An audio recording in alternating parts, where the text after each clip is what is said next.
morning. Good morning. This is the biggest crowd we've had in this room. For some news that is difficult news, but news that we can handle because we know how to do it in Virginia. Today, what I'm doing is announcing the official reforecast for the fiscal year 2009 and 2010, as well as my plan to meet the budget shortfall in the 2009 fiscal year. Over the last year, as everyone is aware, the national economy has slowed down in a very significant and dramatic way. We're seeing headlines in newspapers that none of us have ever seen in our lifetimes. We started to see the first signs of this in the spring of 2007, and at that time I ordered state agencies to begin to take steps to save money to respond to what we were seeing as the beginning of a reduction in revenue. Since the spring of 2007, we've had to revise our revenue forecast twice, and we've cut over $1.7 billion out of the state budget as the national economy has worsened. This past summer, we started to see the first signs that the downturn was going to be much worse than the national forecasts had been earlier in the year. As governor and working on revenue forecasts with my team, with legislative leaders, and with folks in the private sector, we've always looked at national economic forecasting models that assumed that the national economy would continue to grow. Now, the amount and rate of growth had been varied pretty significantly during my time as governor, but beginning in August, the primary national economic forecast switched from a growth forecast to a recession forecast.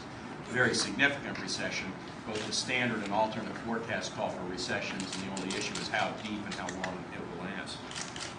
Since August, hardly a day has gone by when we haven't seen news about the meltdowns in the financial industry, the bailout package, the debate about the bailout package in Washington, and then very significant uncertainty about the effect of that bailout package and whether that will be a significant parachute to stop the decline of the national economy. Virginia is still doing relatively well in comparison to other states in issues like median income and unemployment, but we're definitely not immune from these national trends, and we've suffered as the rest of the nation has suffered. In August, I announced that we would need to accelerate the reforecasting process, not wait till the forecast would normally be done in late November, early December, but to get ahead of these national trends, we needed to accelerate the process so that we could give agencies the time to adjust to what was certain to be a sizable reduction in revenue. 2 weeks ago, we released the standard and alternate forecast recommended by my advisory board of economists. As you know, we use a process that first involves creation of models by internal team and then an advisory board of economists from the private sector and institutions and universities. And then we finally review those forecasts with legislators and leaders of key industry sectors around Virginia. We use a standard forecast, and then the alternate forecast is the most likely sort of second place scenario. The estimated budget shortfall range for 2009 and 10, as indicated in these forecasts, was $2 billion in the standard forecast, a reduction of $2 billion, and $2.9 billion in the alternative forecast. Today, I set the official reforecast anticipating that our total general fund revenue for fiscal year 2009 will decline by 4%, and that our total general fund revenues in 2010 will grow by only 3.6%. And just doing the quick math, what we are suggesting is that the 2010 revenues will start to grow again, but they'll grow off a smaller base, and that the 2010 total general fund revenues will be less than they are in 2008. The forecast will leave us with a budget shortfall of $2.5 billion. It is the consensus now of economists nationally that we are in a recession. The question we wrestled with in formulating this forecast was how long the recession would last and how quickly and how robustly we would begin to recover. You've heard me talk in the past about the Virginia forecasting model and the fact that one of the reasons we're one of the few AAA bond-rated states in America is that we use a true consensus forecast that gets advice from internal and external economists, legislative leaders in both parties, and also from business leaders. This year, since the economic process or forecast prospects at the national level were so dire, I also included budget conferees in our meetings about the reforecasting process. And we had a very significant discussion about this 10 days ago, and as a result of analyzing quarter-ending data that we had at the close of September, we've set this forecast as a reduction of $2.5 billion. How does this split between years? We're facing a budget shortfall of $973 million in fiscal year 2009 and $1.54 billion in fiscal year 2010. Why is there a shortfall? Simply, we've got to remember this. Businesses are hurting and they're making less money. Citizens are hurting and they're making less money. When they make less money, they pay less taxes. And they have to make very difficult decisions, either around a kitchen table or around an office, about what to cut. Government has to do the same thing. We can't expect that families would make cuts and businesses would make cuts and we would not. To address the shortfall in the current fiscal year, I found cuts in savings in our state agencies, and I'm proposing withdrawal from the Revenue Stabilization Fund, and I also plan to bond some existing capital outlay. Let me describe each of those strategies. In looking for ways to save and reduce spending, I'm leaving no stone unturned and no program unexamined. As I announced yesterday, I started with my own office and the budget for the executive residence. We've reduced the governor's office budget by 13% since I came in office, reduced the mansion expenses by 10%. I've had a 5% salary reduction in place since September of 2007 of my own salary. And 1/3 of the at-will positions that I get to appoint to state government are vacant. So I asked my cabinet secretaries to do the same kind of analysis, to work with their agencies to propose reductions. I asked that they use the same approach that we did, which was consider big issues, but also consider anything, no matter how small that it might be. There's nothing too small to be considered, and we also have to be willing to think big thoughts and ask big questions. I asked the agencies especially to take a hard look at administrative costs of programs and services to make sure that we're running a lean operation and as many of the dollars of state government as possible are in direct services to Virginia citizens rather than administration. And finally, I asked the agencies to review the effectiveness of programs using the Virginia Performs model, which has become a hallmark of state government. We can't afford to spend taxpayer dollars on programs that aren't working. Good intentions and hard work isn't enough. It has to be about the results. Now is the time to discontinue programs that don't show that they deliver results. Using these guidelines, each agency presented to me plans suggesting reductions in the 5, 10, and 15% range. Those plans for 2009 were released contemporaneously with my decisions today. I asked them to each do the same kind of plan, not because I did across-the-board cuts. I don't believe in across-the-board cuts. I think you need to tailor things based on how important the priorities are, but I wanted to give each agency a target to try to hit in doing these plans. To address the 2009 shortfall on the savings side, we've taken a couple of steps. First, we're recovering about $41 million in balances that have been left over in fiscal year 2008. Some of these balances were left over because we told agencies that they needed to start saving money and agencies were worried about the economic conditions. Other balances occurred as naturally happens when certain programs don't come in as expected or there are unexpected savings that come to state government. Second, in August, I gave direction to agencies to freeze discretionary spending and put a soft hiring freeze on hiring into state government, and that enabled us to find another $24 million just in the last 2 months. And based primarily on the recommendations that I've received by state agencies in their 5, 10, and 15% reduction plans, we're reducing agency spending by about $324 million in fiscal year 2009, and the details of those proposals, the decisions I've made, have been presented to you previously. While no agency was held completely exempt, we did take into consideration the effect of the cuts, both in terms of the timing and the particular services that were at issue. For example, cuts to corrections were targeted to avoid any reduction to avoid any reductions that would compromise the security of our prison system. And in education, we focused our 2009 cuts almost exclusively on administrative functions in the state's Department of Education, leaving basic funding for K-12 education untouched. Because the school year was already in place, local governments had assumed a certain level of state funding to operate their schools, and local governments are dealing with their own significant reductions in property tax revenues. Things that we left untouched, though, in 2009, I need to point out, will definitely be examined and are not going to be untouched in 2010. We had a similar light hand on most of aid to localities for the same reason as education. Localities assumed a certain level of funding for a whole series of local priorities, and while localities are not unscathed in these reductions, the percentage reduction to aid to localities, which is essentially the biggest line item in the state budget, was significantly less than the reductions to state agencies. Again, in 2010, that will have to be different. We've also taken into consideration the impact that cuts will have on Virginians and the services that they depend on. For example, in our reductions to higher education, we've instructed our colleges and universities not to increase tuition during the 2008-2009 year And we went lighter in the cuts in 08 and 09 for that reason. We've also instructed that there be no cuts to financial aid programs. And for the most part, I will say this about the colleges and universities. In their proposed plans for 5, 10, and 15, I don't think a single university proposed cutting financial aid, and maybe only one proposed any notion of a mid-year tuition increase. So generally, the universities were very focused on the same priorities.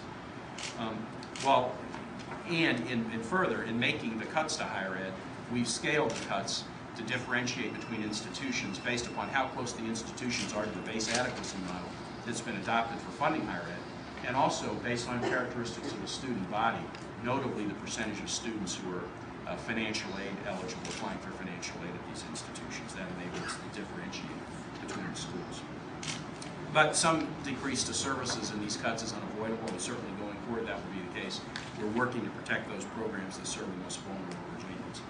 The spending reductions also include some other unpleasant aspects, postponing the 2% raise for state employees till July 1 of 2009. It's important to note, and I'll talk about 2010 in a second, that the shortfall that we have to address in 2010 is significant. And I'm going to work to protect this 2% salary raise in July 1 of 09, but I have to keep open the possibility that as we look further at the 2010 budget, that has to be analyzed as well. The savings and spending reductions, when you add up the balances and that agencies began to accrue in August in these particular decisions we announced today, total to nearly $350 million. And unfortunately, there are significant layoffs associated with these cuts. We've identified about 580 layoffs that we expect will occur throughout state government as a result of the savings actions in 2009, and about 870 positions currently vacant that we will hold vacant and not fill because of these strategies. This comes at a very, very challenging time. It's a hard time to be in the job market right now. We were very mindful of that as we work through these difficult decisions, but it's the same kinds of decisions that are being made at businesses, state governments, and other levels of government all over the country. But it is a difficult thing to do, to postpone a salary increase or to lay folks off. I've instructed the Virginia Employment Commission and our Department of Human Resources to help those state employees who will be subject to layoffs through this difficult transition. In addition to agency spending reductions, I am also recommending a withdrawal of around $400 million from the state's revenue stabilization fund and bonding about $250 million of capital projects in the current budget funded by cash. I am proposing, given the fact that we are well within our prudential limitations on issuance of debt service, to take about $250 million of capital outlay and fund those with debt rather than with cash. On the stabilization fund now is slightly over, the balance is slightly over $1 billion. The stabilization fund had $480 million in it when I came in as governor. The withdrawal of $400 million will still leave a very hefty amount in that stabilization fund, and we might need it. The state constitution allows a withdrawal of about $475 million. My proposal right now is that we would withdraw $400 because I would want to leave some additional cushion so that in 2010, as we see what the future holds in the economy, we do have the ability to have about $600 million left in the revenue stabilization fund as we face forward. The proposed withdrawal that I would suggest in the legislature is less than what we would legally be able to take out, because I do think we ought to keep that cushion in for next year. These strategies together will cover the $973 million shortfall in 2009 and get us about $150 million extra that we can roll forward into the 2010 exercise, the balancing exercise that we'll undertake over the next couple of months. In addition, the majority of the agency reductions that I have announced today carry forward into 2009. So that gives us about, just roughly, about $500 million of the $1.5 billion of strategy in 2010 as we are starting to make those decisions. But it obviously means there's about $1 billion left to find for 2010, and we'll be working on that in the coming weeks and months. Much work has to happen to close that gap of about $1 billion. I've already started working with my budget team to find further reductions to meet the $1.5 billion shortfall. Again, $1.5 billion shortfall in 2010 will carry about $500 million of ongoing savings over into that year. And I'm going to continue to work with legislators to solicit their ideas as we move forward in this process. the legislators have been helpful in both parties already in having significant discussions about 2010 and the challenges we're going to have. Now, we'll propose to announce the 2010 decisions within the next couple months, certainly in connection with the 2010 budget that I would deliver to the legislature in December. But there may be some 2010 related actions that we'll take before December or propose before December for some timing reasons that would be important. So you will certainly see all the 2010 strategies in the budget document in December. We might take some steps before then as we make decisions along the way. And I should also indicate the 2010, that the work going forward is not just about closing this $1.5 billion in 2010 on the general fund side. The Commonwealth Transportation Board is looking at a dramatic reduction in transportation funds associated with significantly fewer miles being driven by American drivers as gas prices increase. And so you'll see the Commonwealth Transportation Board over the course of the next month or so look at a reforecast of their revenue, which will also lead to significant reductions due to gas tax revenues primarily dropping. And those reductions will have both programmatic and personnel layoffs and costs associated with it. As we're looking at 2010, at the big issues in 2010 and the big tasks we have before us, we've got to take a close look at all of our programs and continue to ask ourselves very hard questions. That's what we do as a best managed state. In fact, I remember the first time I stood at this podium to announce budget cuts. It happened to be the very day that Governing Magazine had a team in Virginia last October to analyze the way Virginia operates. As you all know, in February they came out with their rankings listing Virginia as a best managed, top performance of state governments in the United States, largely because of the fact that we use performance to make tough decisions. Whether the times are good and we have money to invest, or the times are tough and we have to make cuts, we do it based on performance, and that's what we'll do going forward. We've got to ask about every program how effective it is, look at the results of programs and see if the services are necessary. We have to go beyond looking at simple efficiencies or minor reductions to ask ourselves some big policy questions. Policy choices we've made that drive agencies and programs, choices that determine, for example, how big our prison populations are or how we should be spending our education dollars. Some programs and perhaps even some agencies could be consolidated or eliminated altogether. We've done that already in some instances. And given the magnitude of the shortfall, it is certainly reasonable to expect that as we announce the 2010 decisions, there will be more layoffs. But look, to conclude, I'll just say this. We all know in this room that these are not easy times. They're times that are presenting our nation and our Commonwealth some financial challenges of a very unique and challenging character. But look, let's use the hard times as an opportunity to critically evaluate how we're spending taxpayer money and whether every program is getting the results that people deserve. In some ways, you never ask maybe all the hard questions until you really have to. We have to now, and we will. We've got good people. The Cabinet has been so good in working on these issues, and they're well positioned to engage with the citizenry and with the legislative leadership in these kinds of fundamental questions. I want to thank the General Assembly for their support through the reforecasting process. We had an unusual degree of participation by General Assembly members of both parties and in both houses. We also have had at least one very productive discussion already about reduction strategies focusing primarily upon those big questions for 2010. Going forward, we're not only looking at what we can do on the budget side to tighten the belt, we're also looking at things that we can do to, in our own corner of the world, recognizing that federal and national trends affect us, what we can do to continue to keep Virginia's economy strong. As you all know, we were named the best state for business in America for the third straight year by Forbes magazine, and it sometimes can seem a little schizophrenic in these times of cuts that we're still doing a pretty good job of landing businesses that want to move to Virginia. I think in times of uncertainty, our strong reputation for business acumen and management will continue to enable us, if we market strongly, to attract more business opportunities, and I have reason to believe that we're going to have some pretty good announcements here in the next few weeks that will demonstrate we continue to be a great business climate.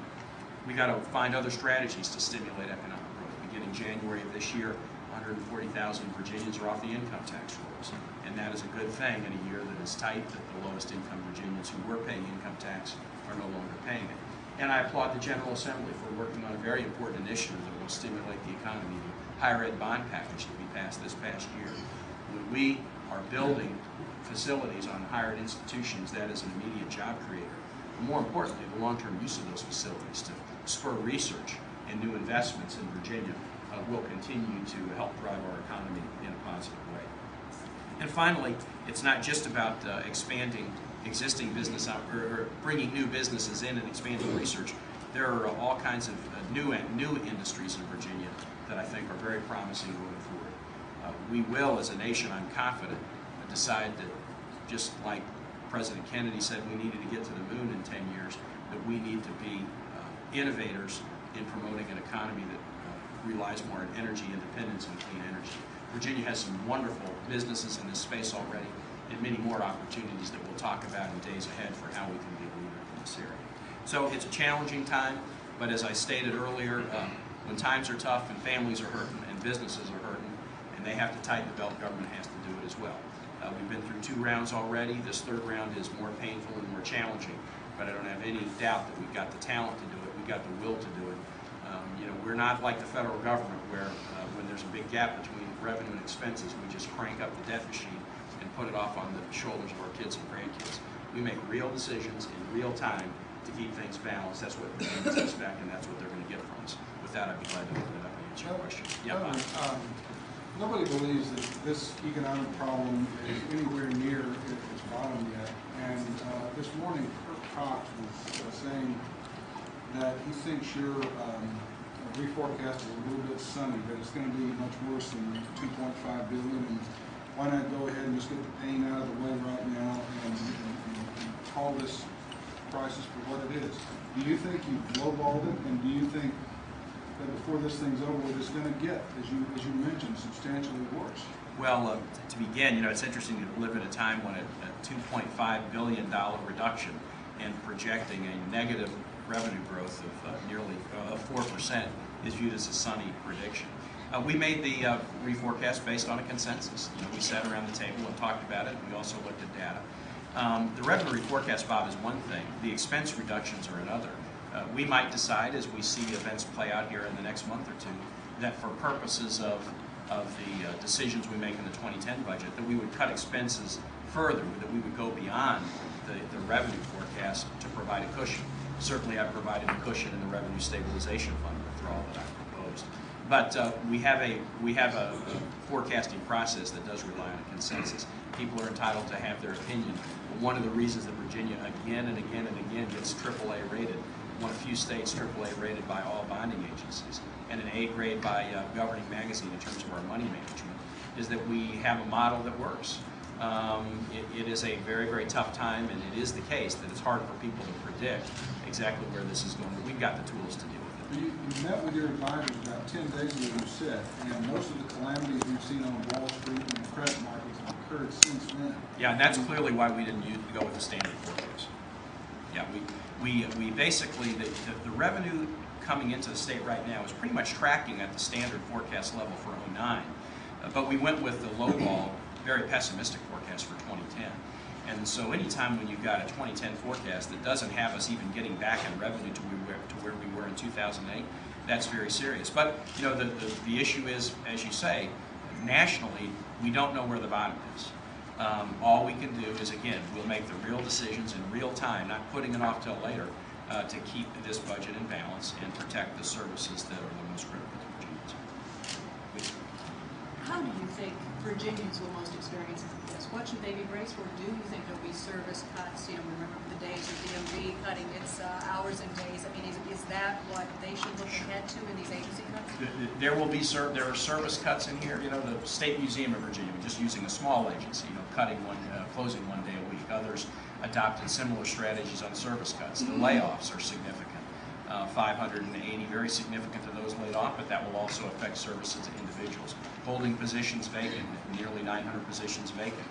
That impacts our ability to serve. But we tried to manage these. Again, we didn't do across the boards.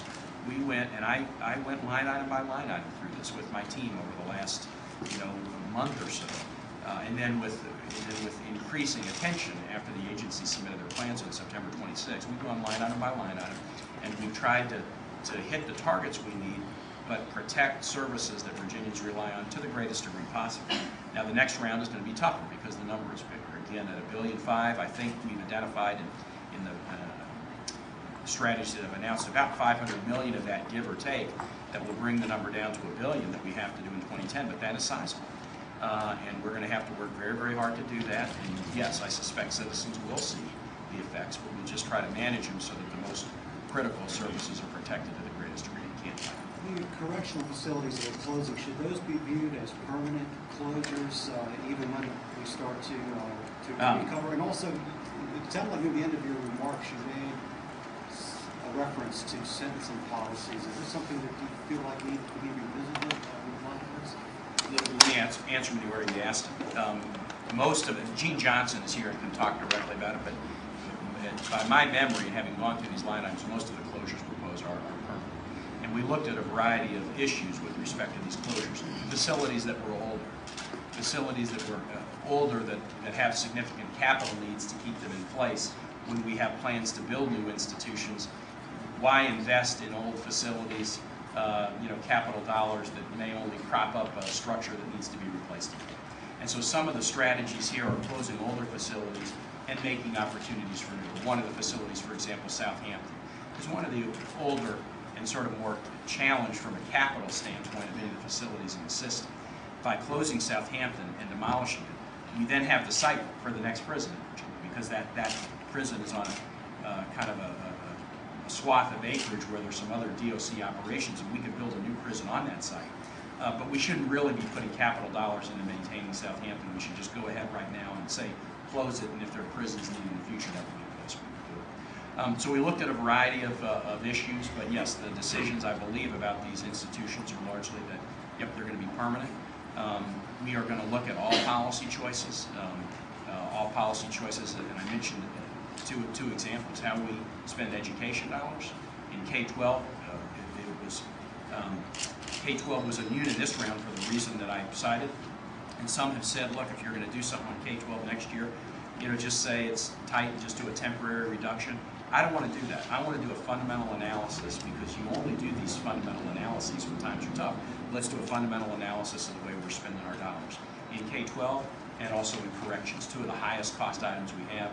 We've been doing this for in recent years on Medicaid. That's one of the reasons we've been able to hold Medicaid cost increases down. We've got to apply the same searching analysis to the K-12 and the correction side of the budget. Governor. Yeah, please, and then I'll come back to the judge. One of your handouts here briefly lists about $400,000. It looks like in new fees or changes to existing fees. Can you explain what those are? You'll have to ask individuals here. I'm trying to remember. There are some there's some agencies that have the capacity to adjust fees for services that they provide, and some of the agencies have indicated as part of their strategies they would like to make those adjustments.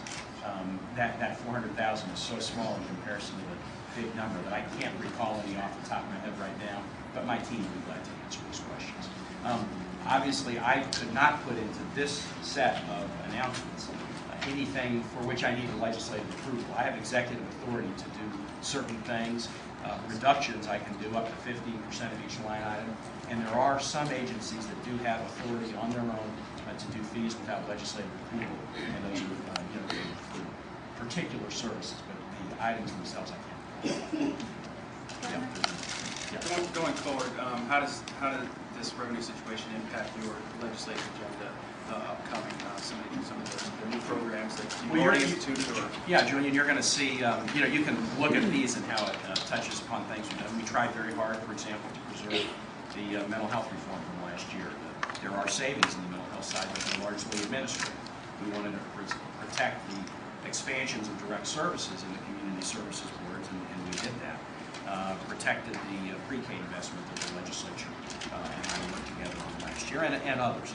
But everything's going to be looked at in 2010. The legislative proposals, we won't roll those out till December. While we'll be looking at a number of different areas, the attention this year will largely be on energy and the environment. A whole series of things that are non-budgetary in nature.